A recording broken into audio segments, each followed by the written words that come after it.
Hi friends, అందరికీ నమస్కారం. Welcome to SR media. ఏపీలో అయితే కొత్త పథకాలు అయితే మొదలవుతున్నాయి ఫ్రెండ్స్. దానికి సంబంధించిన డీటెయిల్స్లోకి వెళ్లే ముందు ఈ వీడియో కనుక మీకు నచ్చినట్లయితే లైక్ చేయండి, షేర్ చేయండి, అలాగే మన ఛానల్ సబ్స్క్రైబ్ చేసుకోండి. 18 ఏళ్లు నిండిన మహిళలకు శుభవార్త. 18,000 నేరుగా అకౌంట్లోకే జమ అవుతాయి.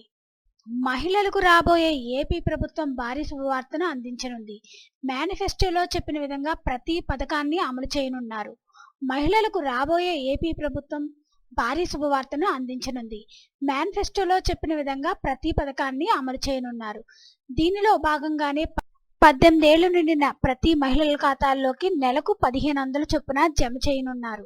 అయితే నెలకు 18,000 మహిళలకు సాయం కింద అందించనున్నారు. మేనిఫెస్టోలో ఎన్నో పథకాలను అమలు చేస్తామని ప్రకటించిన మహిళలు ఎక్కువగా ఆకర్షితులయ్యింది ఈ పథకానికే అని చెప్పాలి. ప్రతి నెల 1,500 అంటే ఇంట్లోకి కావాల్సిన కూరగాయలు, పప్పు, ఉప్పు లాంటివి తెచ్చుకోవచ్చు. ఎంతో కొంత ఇంటి ఖర్చుల భారం తగ్గుతుందని ఏపీ మహిళలు భావిస్తున్నారు. అయితే సంక్షేమ పథకాలపైనే కాకుండా ఏపీ అభివృద్ధిపైన కూడా దృష్టి సారించాలని ప్రజలు కోరుకుంటున్నారు. వైసీపీ ఘోర ఓటమికి గల కారణం కూడా ఇదే అని విశ్లేషకులు అభిప్రాయపడుతున్నారు.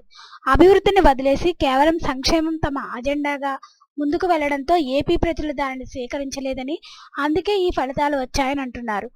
మేనిఫెస్టోలో ప్రకటించిన మరికొన్ని పథకాలు ఇవే. వాటిలో ముఖ్యంగా మెగా డిఎస్పీపై మొదటి సంతకం, సామాజిక పెన్షన్లు 4,000కు పెంపు.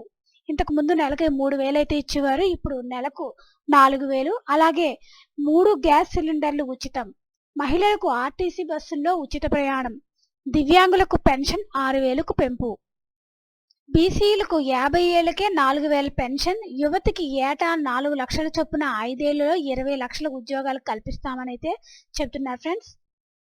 సో ఫ్రెండ్స్, 18 ఏళ్లు నిండిన ప్రతి మహిళకు నెలకు 1,500 చొప్పున జమ చేయనున్నారు. ఈ పథకాలన్నీ ఈ నెల 12వ తారీఖు నుండి మొదలవుతాయి ఫ్రెండ్స్. దీనికి సంబంధించి ఎటువంటి అప్డేట్ వచ్చినా మన ఛానల్లో తెలియజేయడం జరుగుతుంది. ఈ వీడియో కనుక మీకు నచ్చినట్లయితే లైక్ చేయండి, షేర్ చేయండి, అలాగే మన ఛానల్ను సబ్స్క్రైబ్ చేసుకోండి.